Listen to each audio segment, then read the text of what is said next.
yang sedang berzikir-zikir hingga terbit matahari, lalu ditunaikannya sholat 2 rakaat minimal, sebaiknya 4 rakaat, maka yang bersangkutan diberi pahala haji dan umrah sempurna. Ini hadis riwayat At-Tirmidzi dan juga diriwayatkan oleh selain Imam At-Tirmidzi, kualitasnya hasan.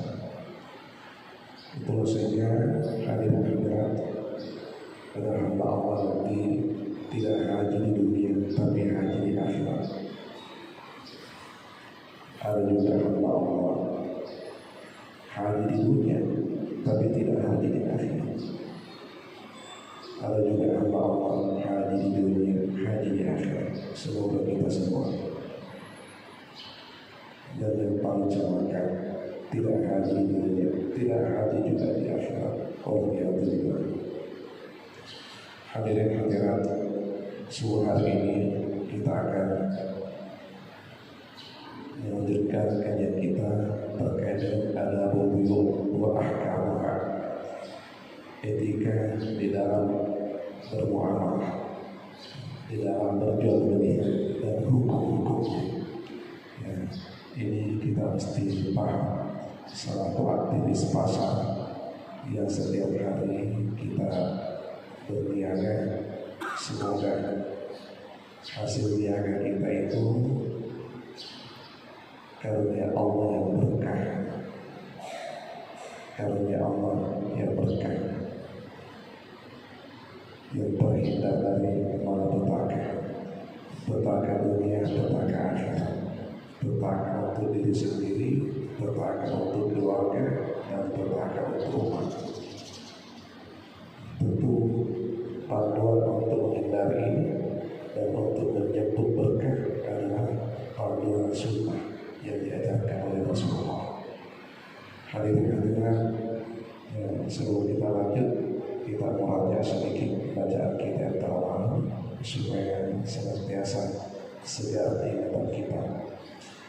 Hadirin hadirat, seorang hamba di pagi hari sebelum berangkat untuk mencari karunia Tuhannya diminta menunaikan sholat 4 rakaat. Itu sholat syuruk. Sholat 4 rakaat di pagi hari itu sholat syuruk. Minimal 2 rakaat, sebaiknya 4 rakaat. Hadis yang pernah kita baca, hadis qudsi riwayat Bukhari, kita diaturkan 4 rakaat. Terus yang kedua, seorang hamba ketika di dalam menunaikan aktivitasnya, apakah orang kantor, apalagi kita orang bermuamalah, begitu mendengar panggilan azan dikumandangkan, wadarul baik dzalikum khairul lakum in kuntum ta'lamun, maka tinggalkanlah jual belinya, tinggalkanlah aktivitasnya untuk sementara, bergegas untuk berangkat memenuhi panggilan Allah. Ini etika yang kedua. Hadirin hadirat. Terus yang ketiga, ada aksaranya seterusnya. Sebaiknya pada hari itu ketika mengambil keuntungan yang berkah yang tidak lebih dari 30% dari modal. Bukan berarti lebih dari 30% tidak boleh, bukan. Keuntungan di dalam berniaga tidak dibatasi, boleh mengambil sebanyak-banyaknya. Hanya saja ini ada etika. Kalau hukumnya boleh, tapi etikanya adalah yang terbaik tidak lebih dari 30%. Karena intinya jual beli itu adalah kata tolong menolong, ya, tolong menolong, ya, sehingga barang kita laku tidak hanya mendapatkan keuntungan dunia, tapi juga mendapatkan keuntungan akhirat. Oleh karena kita menolong sekian banyak pembeli dengan harga yang tidak lebih dari keuntungannya dari modal. Hadirin, jadi bedakan hukum akhlak dengan hukum syar'i. Ada hukum, ada akhlak. Secara syar'i boleh, secara akhlaki tidak. Hadirin, terus yang keempat adalah seorang pedagang sedapat mungkin as-sidqu wal amanah, harus jujur dan terpercaya. Harus jujur dan terpercaya. Itu pesannya Rasulullah. Man kasy alaysa minni, siapa yang pintar tipu-tipu maka dia bukan umat. Siapa yang pintar tipu-tipu maka dia bukan umat. Ya. Apa maksudnya di sini? Apakah diingkari oleh Rasulullah dan kemudian sebagai umatnya tidak boleh dari sholat jenazah? Tidak. Bukan umatnya Rasulullah dalam hal amal. Sekarang mungkin dalam hal ibadah masih diakui, tapi dalam hal muamalah diingkari oleh Rasulullah. Di sini kita pisahkan dengan hukum muamalah dengan hukum ibadah. Lain lagi nanti dengan hukum akidah. Hadirin, ya itu yang keempat. Yang kelima, ini yang kita bahas kemarin sore. Ya, ada beristilah mana indah. Sedapat mungkin seorang pedagang atau penjual tidak menjual barang dagangannya yang tidak ada di tangannya. Tidak menjual barang dagangannya yang tidak ada di tangannya. Milikilah dulu barang itu baru dijual. Jangan take over. Jangan take over lalu banting harga atau keangkat harga. Ini juga kita sudah jelaskan. Kalau yang kelima ini tidak jelas, boleh nanti ditanyakan, karena kami selalu ragu. Siapa tahu kita memahami berbeda yang kami sampaikan.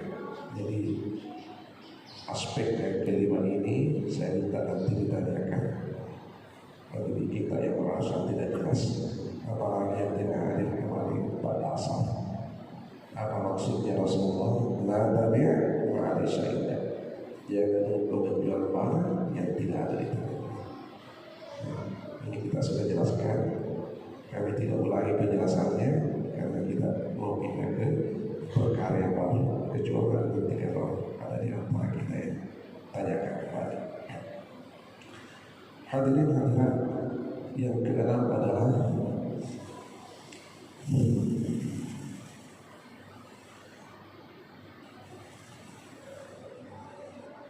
ijtinabul riba, menghindari riba, menghindari perkara riba. Ini yang paling ekstrim, menghindari perkara riba. Umar bin Khattab radhiyallahu anhu pernah mengatakan, "Taraktu tis'ata asyaratil buyut khawfan min riba." Aku meninggalkan 9 modus jual beli karena aku takut jangan-jangan nanti aku terjebak dalam perkara riba. Itu di antara 10 yang boleh tinggalkan. Hanya saat yang beliau lakukan, yang beliau lakukan itu hanya jelas saja, ya jelas saja. Ketika beliau salah, beliau langsung tinggalkan, khawatir terjebak dalam perkara riba. Saking takutnya beliau. Ini seorang Umar bin Khattab yang paling paham agama, tapi dengan segala kemampuannya untuk memahami syariat ini, beliau ternyata sangat berhati-hati. Kenapa? Oleh karena betapa besar ancamannya riba ini. Di dalam hadis riwayat Al-Baihaqi ditemukan riwayat seperti ini. Innamal riba lahu sab'una ba'ah. Riwayat Al-Baihaqi, innamal riba yaqta'u sab'ina ba'ah wa aisaruha mislu rajul yakil ummah riba itu akan membuka 70 pintu dosa besar. Siapa yang bermain-main dengan riba, tunggu, dia akan terancam dengan 70 pintu dosa besar. Di antara 70 ini, yang paling ringan dosanya, yang paling ringan dosanya seberat dosa seorang anak yang menzinahi ibu kandungnya sendiri.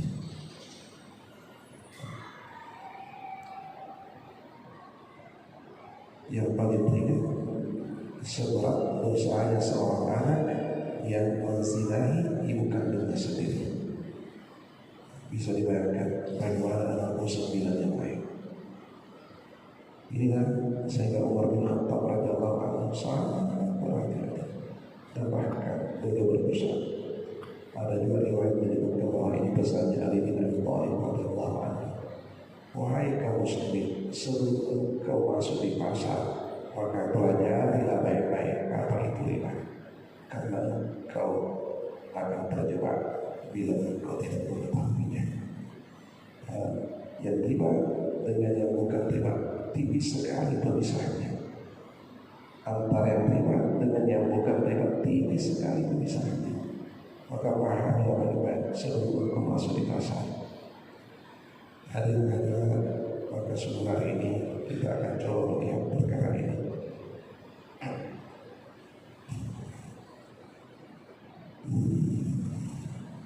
Oleh ulama membagi dua riba ini berdasarkan petunjuk di dalam hadis. Pertama ada namanya riba fadl, yang kedua riba nasiah. Kita mulai dari yang kedua. Ya, insya Allah mungkin pada asal nanti kita lihat yang pertama. Kenapa kita mulai dari yang kedua? Karena pada umumnya kita terjebak di yang kedua ini. Ya. Dan yang kedua ini yang lebih mudah dipahami. Ya. Dalam hadis riwayat dalam riwayat yang bersumber dari Ibnu Mas'ud dan Ibnu Abbas radhiyallahu anhu, jami'an, ya, yang ditemukan di dalam kitab Sunan Al-Baihaqi. Hanya saja hadis ini mauquf, tidak disandarkan kepada Rasulullah, disandarkan kepada sahabat, sehingga syaratnya tidak dikatakan sahih. Tapi matanya semua ulama dari 4 mazhab ini sepakat kalau itu adalah lulusan juga yang paling tepat, singkat dan maknanya yang tepat untuk meluruskan apa yang riba. Dikatakan kullu qardin yar'a manfa'atan fahuwa riba. Setiap kredit, setiap akad pinjam meminjam yang di dalam akad itu disyaratkan ada kelebihan pembayaran bahwa riba, maka itu adalah riba. Soalnya setiap kredit, akad pinjam meminjam yang di dalamnya itu disyaratkan ada kelebihan pembayaran bahwa riba, jangan lagi bertanya, itu adalah riba. Kita nanti yang memaknai ini, ya, modusnya tidak perlu kami sebut. Insya Allah kita akan paham. Oh, ini semua. Ya. Jadi hadis ini jangan terlalu didiskusikan. Karena orang yang selalu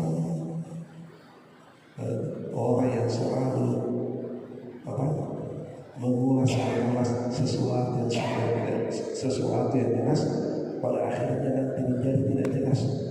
Itulah sehingga ulama kita berhati-hati, sesuatu yang jelas jangan lagi diulas, karena mengulas sesuatu yang sudah sangat jelas nanti akan menjadi tidak jelas. Ya. Jadi kalau ada sesuatu yang jelas, imani. Ya. Kenapa?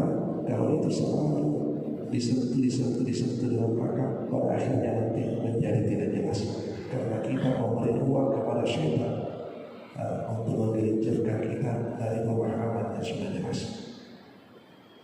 Hadis mengatakan yang pasti bahwa 4 ulama dari 4 imam mujtahid yang masuk di kalangan Sunni itu sudah sepakat dengan rumusan. Hadirin, apa contohnya? Ya, contohnya ini.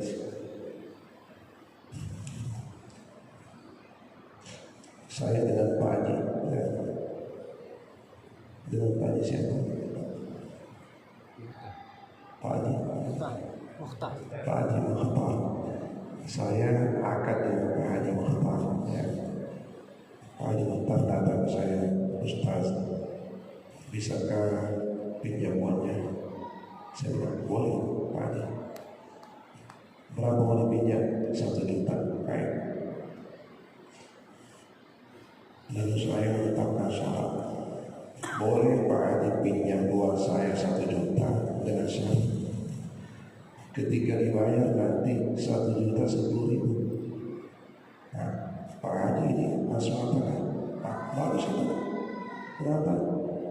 10.000 saja kelebihannya. 1 juta. Iya.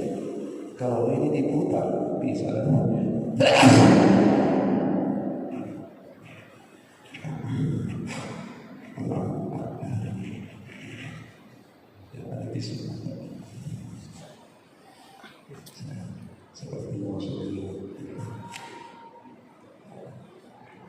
Jadi kita lanjut, pikir-pikir 1 juta dipinjam, yang diminta hanya 10.000. Ini enteng sekali.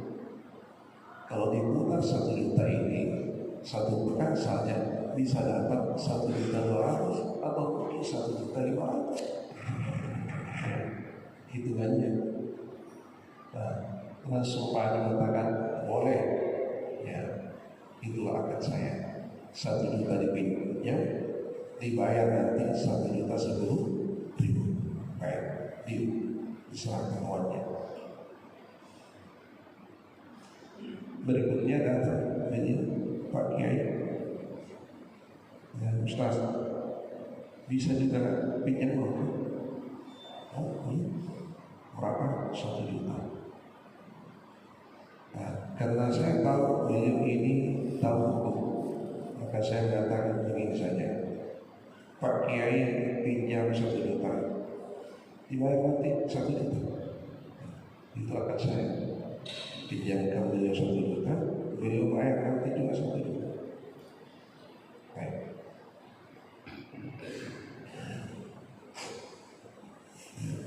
Setelah tiba saatnya waktu untuk membayar, datanglah kedua, Pak Haji serahkan ke saya, ini Ustaz 1.10.000 sesuai dengan akad itu. Terima kasih. Ya. Datang juga beliau itu, ini Ustaz 1.500.000. Kenapa ada lebihnya 500.000? Katanya tidak. Jadi 500.000 itu ucapan terima kasih saya.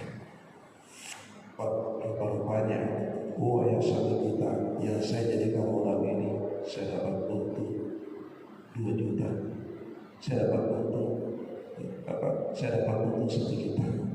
Jadi yang 1 juta ini pikir-pikir, andai kata saya tidak dipinjamkan uang, malah mungkin saya dapat uang 1 juta. Ini yang saya bagi, setengah untuk saya, setengah untuk kita yang pinjamkan sebuah ucapan terima kasih saya. Baik. Saya dapat dari beliau 500.000, saya dapat dari Pak Haji ini 10.000. Kira-kira akadnya itu beda tidak? Beda. Yang terima itu yang mana? Yang terima itu yang mana? Hah? Ya? Ya 10.000. Jadi itu yang terima itu bukan sedikitnya, bukan banyak.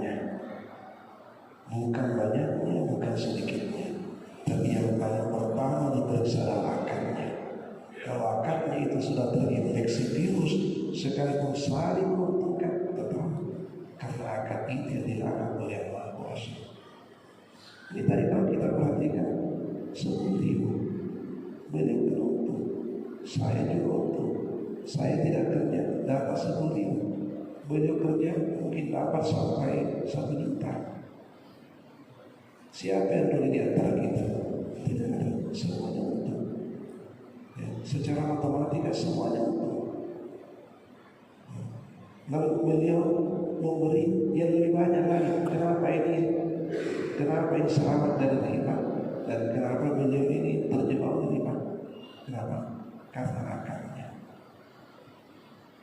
Bisa dipahami? Ya.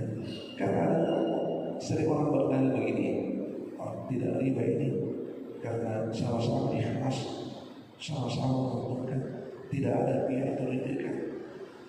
Oh, di sini bukan letaknya keikhlasan. Keikhlasan di sini tidak ada kaitannya dengan hukum, bukan tempatnya. Sering saya menyampaikan ini. Kalau ada anak muda dengan seorang perempuan, pemuda dan pemudi, kedua-duanya itu ikhlas menyerahkan dirinya, ya, sehingga selingkuh. Ikhlas tidak ada dipaksa, semuanya merasakan untung, tidak ada dirugikan. Pertanyaannya, halal tidak itu? Halal tidak itu?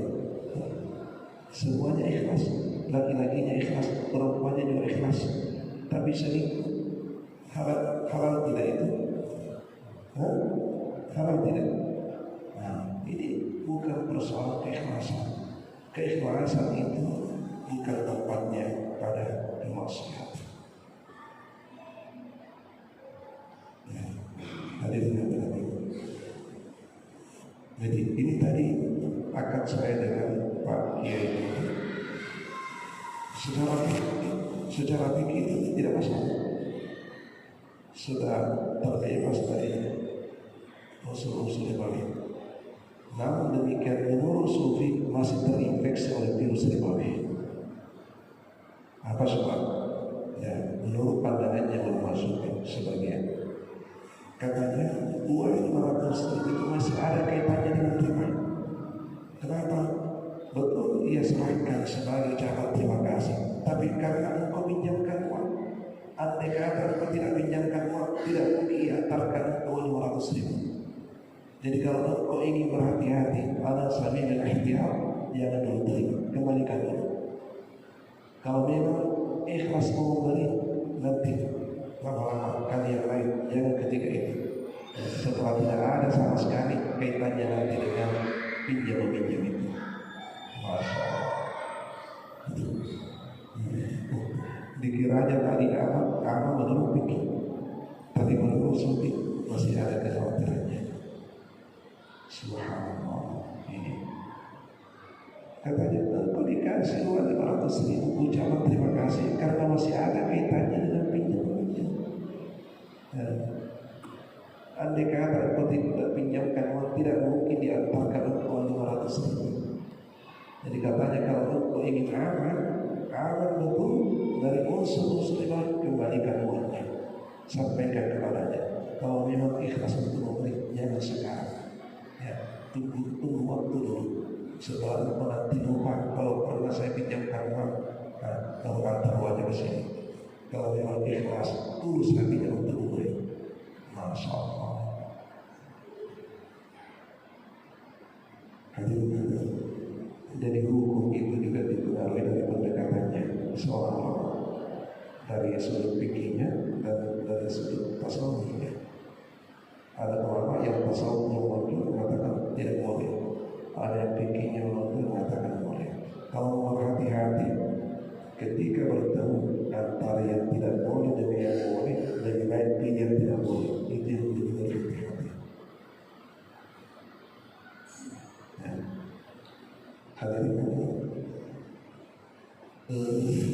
sudah bisa sedikit memahami, ya, membedakan mana akad yang terbalik, mana akad yang selamat dari unsur-unsur ribawi. Ini rumus yang gampang, rumus yang luar, ya. kita belum masuk pada modus-modusnya. Dan saya berhati-hati untuk menyebutkan modus-modusnya. Saya minta kita yang memahami, ya, di mana-mana modus di bawah ini terdapat.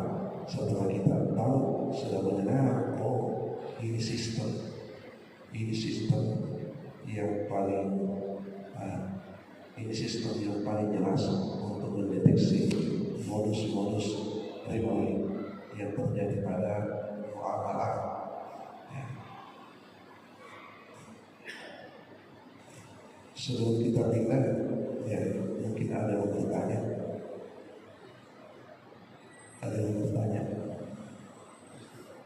Silakan tanya. Kalau ada bertanya tidak pernah saya jawab. Ya, silakan tanya.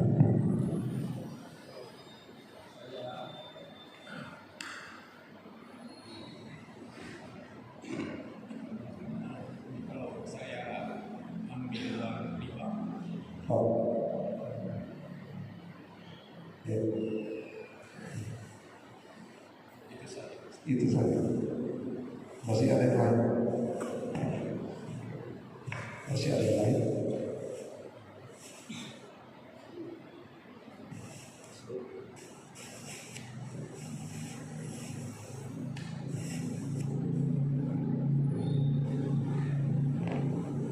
Assalamualaikum warahmatullahi wabarakatuh.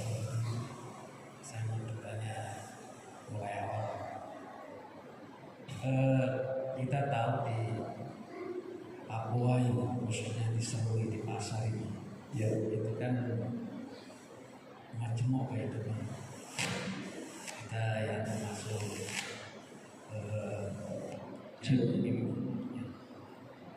yang saya tanyakan, yang pertama masalah kemajemukan ini. Di situ kan ada syar'i, ada moral, etika.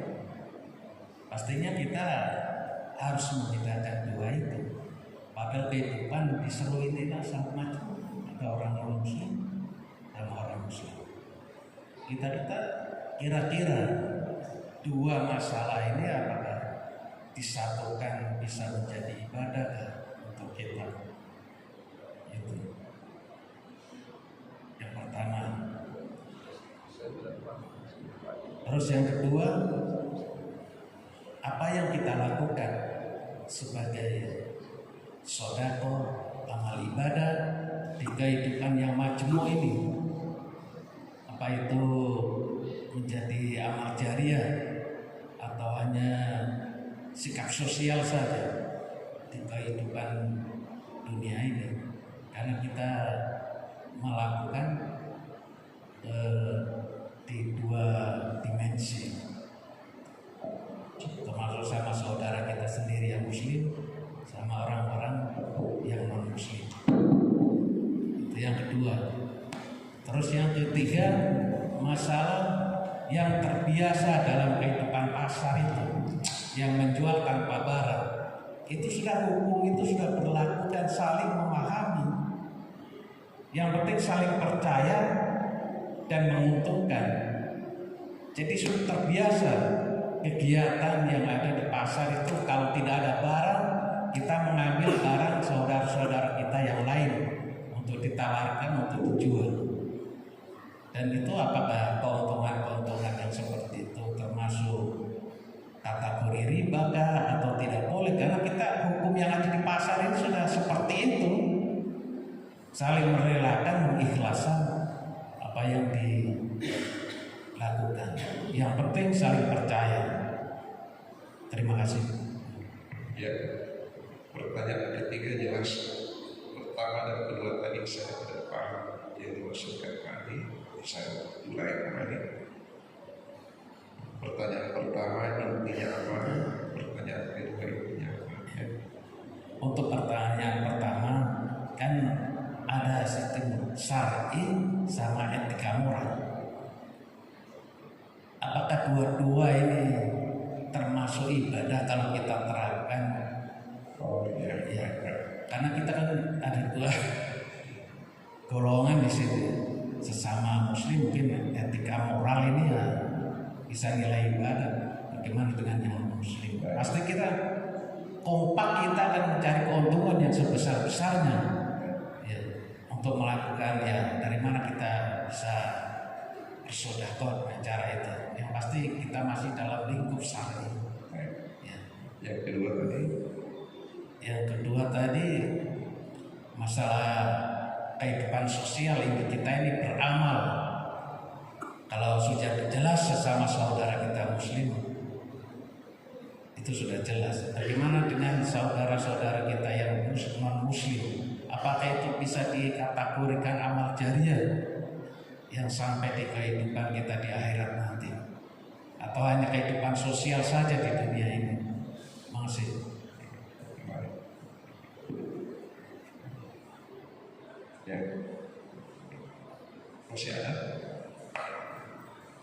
satu lagi, kalau ada satu lagi ya.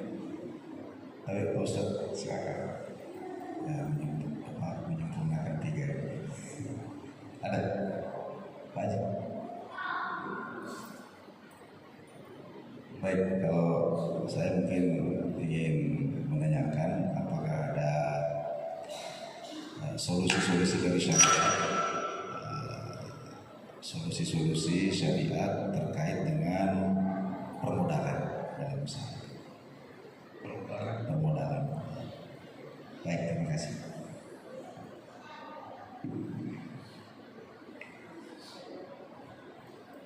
Ya. Bismillahirrahmanirrahim. Ya, pertama satu-satu beliau orang tua kita bagaimana transaksi dengan bank ya, ini maksudnya bank profesional ya. Jadi ini hukum yang disampaikan tadi ya, apalagi ketika menuju kepada Al-Quran, menuju kepada hadis, tidak ada menyebut bank ya. Yang disebutkan adalah sistem. Kita nanti yang pahami di mana-mana sistem itu terdapat, maka itulah semua yang dipecah. Jadi intinya ketika ada kredit yang di dalam akadnya itu mensyaratkan kelebihan pembayaran, maka itu ya, nanti kita yang terjemahkan ya, barang ini terdapat di mana, itulah sebuah yang dimaksudkan ya, intinya itu saja. Tapi misalnya kalau mengatakan bolehkah saya ya, menginvestasikan dana saya di bank konvensional, hukumnya boleh menginvestasikan ya. Kenapa? Karena di abad modern ini ya, tidak ada tempat yang paling aman untuk menginvestasikan uang tunai kecuali di bank ya. Ya. Ini sudah masuk al-ihtiyat ya. Perkara al-hajiyat, hal-hal yang sangat dibutuhkan oleh umat ya. Jadi itu di dalam Islam, di dalam hukum Islam itu semua yang haram pasti ada solusinya. Semua yang haram pasti ada solusinya ya. Semua yang larangan itu pasti ada jalan keluarnya. Ketika kita dilarang makan babi, dilarang makan anjing ya, kambing ini halal, sapi ini halal, kerbau ini halal ya. Itu ya, lebih banyak yang diharamkan daripada yang diharamkan. Yang diharamkan itu sedikit saja. Nah, yang diharamkan itu sedikit saja, yang dilarang itu sedikit saja. Hal yang tidak dilarang itu yang banyak itu. Jadi jauh lebih banyak yang diharamkan daripada yang diharamkan. Nah, itulah sehingga yang selalu disebut itu yang diharamkan. Kenapa? Selain yang disebut itu diharam. Selain yang disebut itu diharam. Jadi Jadi itu tadi, kalau hanya untuk menyimpan uang boleh, ya kebutuhan transfer boleh, ya boleh. Hanya saja nanti ya ketika kita menyimpan uang, perhatikan ya kelebihannya itu berapa yang kita simpan, sedangkan itu yang kita ambil. Kalau ada kelebihannya boleh diambil, tapi jangan sampai masuk di tenggorokan kita, tenggorokannya anak-anak kita. Jangan sampai simpan di rumah, jangan. Sedekahkan itu, sedekahkan. Kasih ya saudara-saudara kita yang berkekurangan, jadi kasih sedekah. Kalau kita sedekah mereka bersih, tapi kalau kita makan itu yang tidak bersih, bisa dimakan. Ya, kasih orang-orang yang berkekurangan. Bisa juga digunakan untuk kepentingan sosial. Ya, hati-hati memasukkan ke dalam masjid, madrasah, atau pesantren. Hati-hati, karena ini tempat yang suci. Jangan sampai orang tidak suci masuk di sini, buram hatinya orang untuk betah tinggal di masjid. Buram hatinya. Itulah banyak masjid kita masuki, tidak bisa rasanya sikit, tidak tenang kita beribadah, selalu mau keluar. Nah itu tanda tanya itu. Ada apa dengan masjid itu? Barang-barang apa yang menempel di masjid itu? Kenapa jamaah tidak tenang untuk beribadah? Itu ya. Selagi Pak Haji, ya. Terus pertanyaan berikut, ya, ini ya, antara syar'i dan akhlaki, ya, antara hukum dan etika. Nah, ada boleh menurut hukum, tapi tidak pantas menurut etika. Nah, itulah tadi yang dicontohkan. Seorang pedagang yang mengambil keuntungan berlipat-lipat boleh, jangan katakan tidak boleh. Ini kemarin ada hadis Rasulullah, ya, seorang sahabat yang bernama Urwah bin Abi Ja'far ditanya oleh Rasulullah untuk pergi beli seekor kambing di pasar dengan harga 1 dinar. 1 dinar seekor kambing. Kenapa sahabat ini, ya, 1 dinar itu dia belikan 2 ekor kambing karena pintar menawar. 2 ekor kambing 1 dinar. Setelah kembali di tengah jalan ini ada sahabat yang tawar. Yang 1 ekor itu 1 dinar. Nah, dijual 1 ekor. Nah, sehingga beliau itu kembali menghadap Rasulullah 1 ekor kambing dengan tetap 1 dinar. Nah, apa keuntungannya ini tidak 2 kali lipat? Jadi keuntungan 2 kali lipat. Ini dibolehkan. Nah, tapi sahabat ini jujur.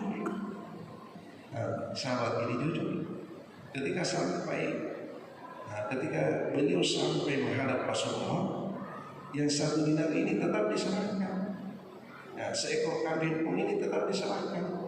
Kemudian beliau jujur menyampaikan bahwa perjalanannya 1 dinar itu, seekor kambing itu begini.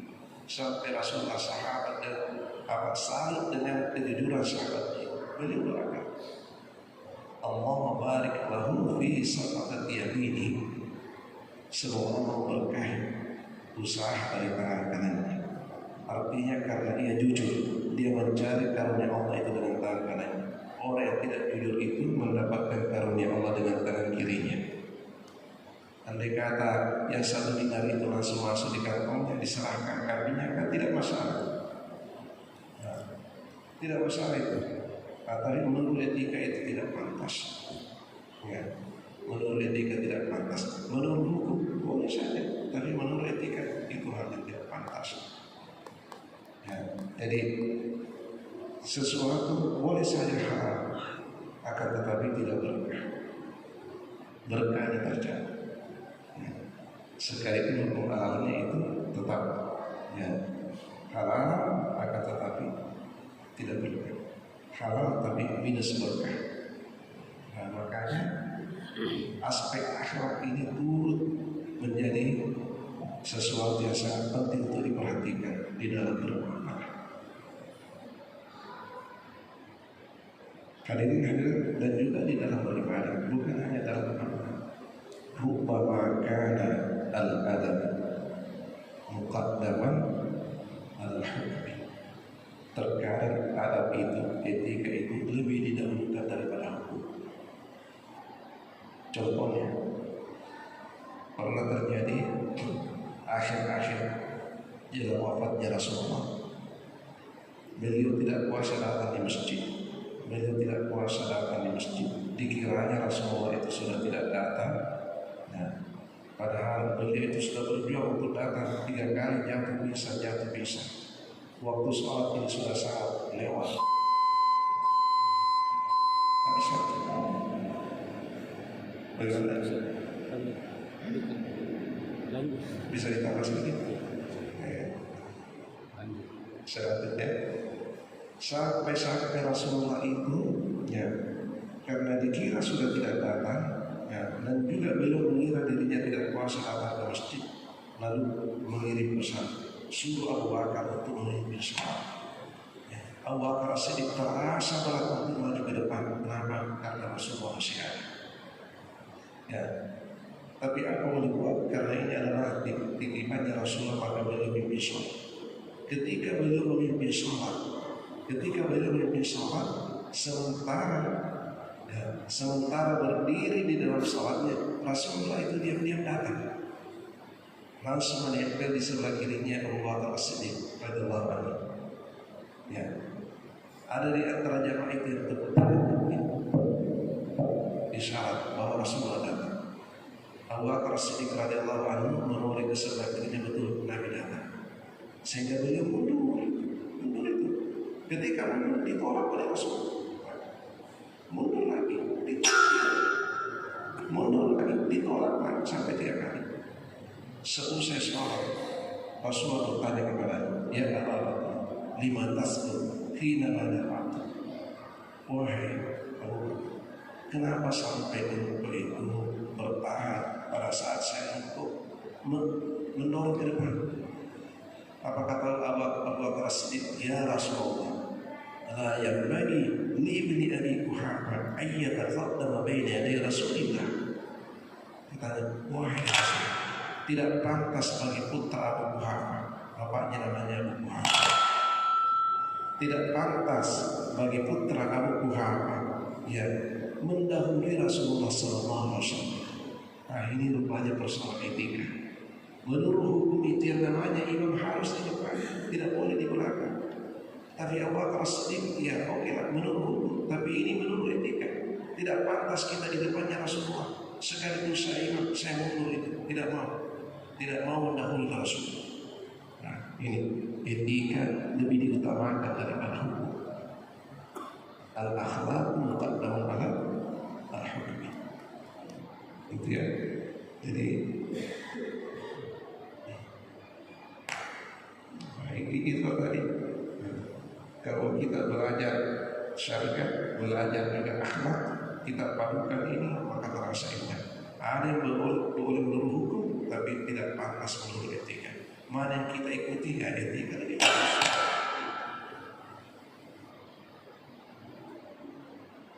Baik, kemudian beramal kepada non-muslim, boleh? Boleh. Nah, misalnya bersedekah kepada non-muslim, boleh. Rasulullah biasa bersedekah kepada orang kafir. Pernah suatu ketika ini Rasulullah, ada seorang kepala kabilah, pimpinan kabilah yang sangat benci kepada Rasulullah.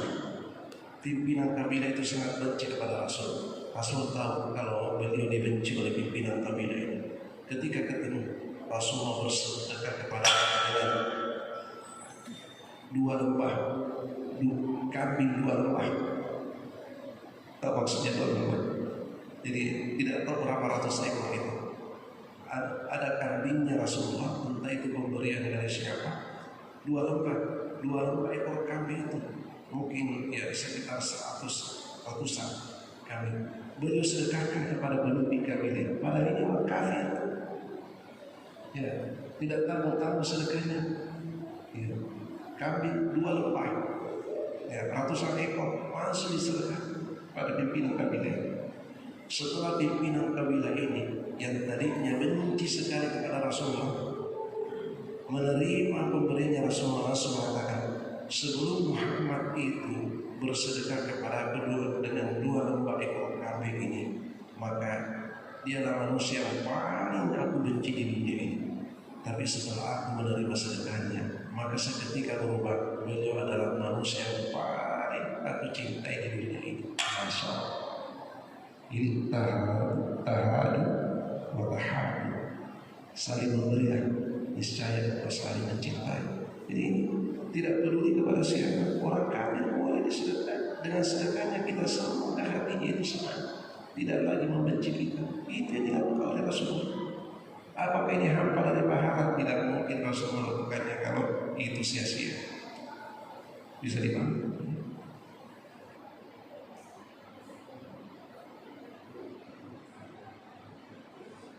Menjual barang yang tidak ditangan. Begini penjelasannya. Ini memang saya khawatir kemarin kalau kita tidak hadir penjelasannya salah paham di sini, ya. Begini maksudnya. Ini sahabat yang namanya Hakim bin Hizam datang mengadu kepada Rasul, wahai Rasul, yatini ar-rajul fayas'alni anil bait ma laysa indi.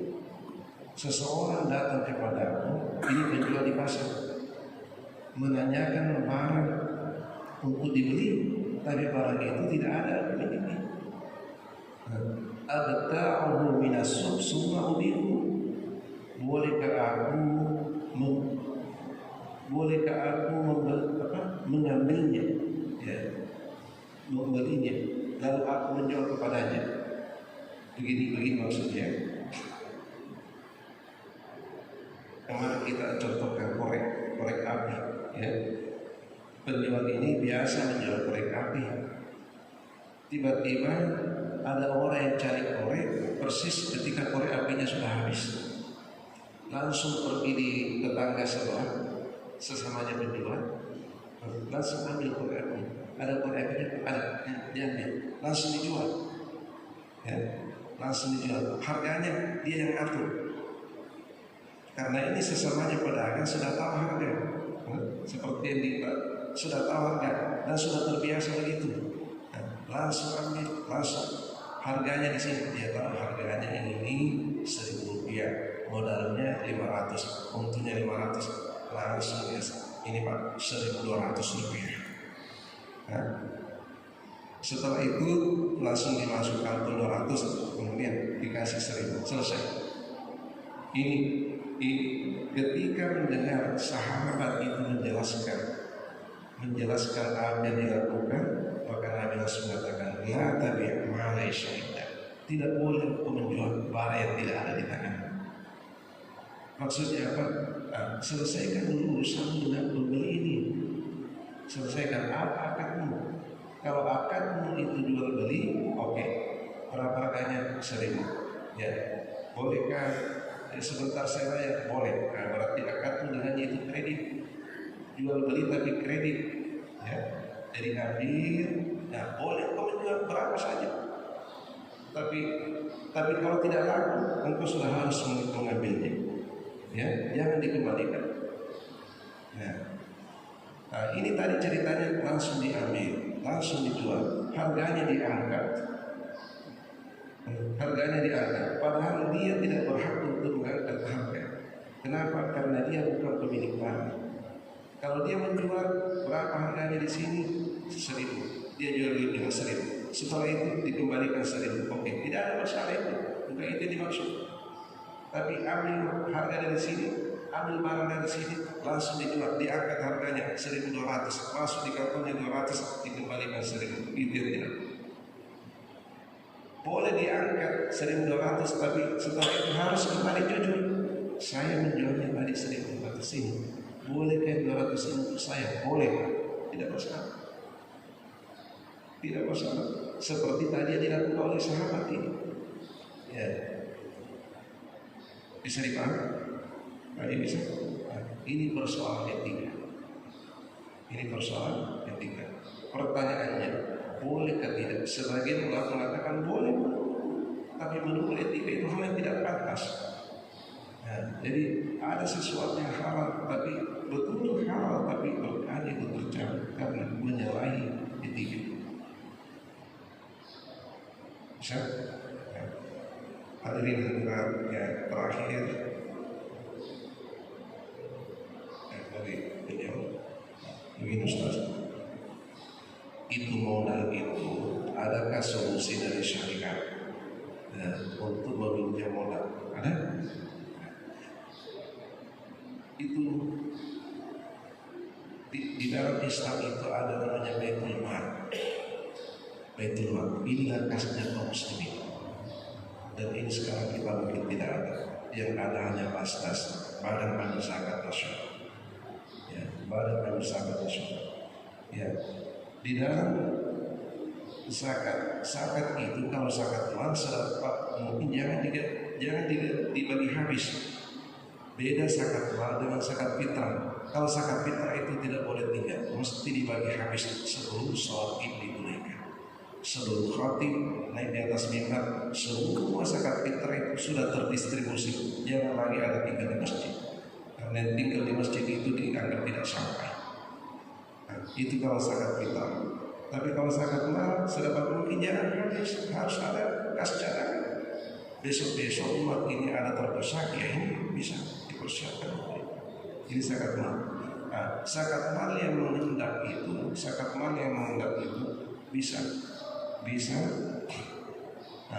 dipinjamkan kepada umat yang ingin menjadikan sebagai modal. Ya, pinjamannya itu namanya qardul hasan. Qardul hasan. Ya, terbebas dari usul-usul riba, bisa mudharabah. Ini Ustaz boleh berapa? 1 juta. 1 juta, oke. Pakai berapa? 1 juta diambil, 1 juta dikembalikan. Oke. Tapi nanti kalau untung kita bagi 2. Ya, kita bagi 2. Kalau rugi dibagi 2 juga ruginya. Nah, itu sistem mudharabah itu. Untung dibagi bersama, rugi ditanggung bersama. Jangan mengatakan bagaimana kalau rugi? Kalau untung kita bagi, oh tidak boleh. Itu juga kasus seperti itu. Modus yang lain. Jadi mudharabah itu untung dibagi bersama, rugi ditanggung bersama. Tidak boleh hanya salah satunya. Ya, jadi bolehkah dipinjam? Boleh. Kembalikan sejenis diambil, bunganya tidak ada. Nah, terus bagi hasilnya boleh dalam akad. Kalau untung setengah keuntungannya untuk pelaku usaha, setengah keuntungannya untuk pemilik modal. Kalau rugi, ya ditanggung. Setengah ditanggung oleh pemilik modal, setengah juga ditanggung oleh pelaku usaha. Jadi takut biasa. Baik, ya ini waktu sudah jelas sekali Islam ya. Insya Allah pada asal nanti kita akan lanjut. Kalau ada pertanyaannya, ya bisa disimpan. Subhanallah bihamdika asyhadu an la ilaha illa anta astaghfiruka wa atubu ilaik. Allahumma allimna ilman ma yanfa'una wa anfa'na bima 'allamtana wa zidna ilman nafi'an wa amalan salihan wa rizqan thayyiban. Wa sallallahu ala sayyidina Muhammad wa ala alihi washabbihi wa barik wa sallim tasliman katsira. Subhana rabbika rabbil izzati 'amma yasifun wa salamun 'alal mursalin walhamdulillahi rabbil alamin. Akhirul kalam, assalamualaikum warahmatullahi wabarakatuh. Ya, salat al-isyraq jami'atan rahimahumullah.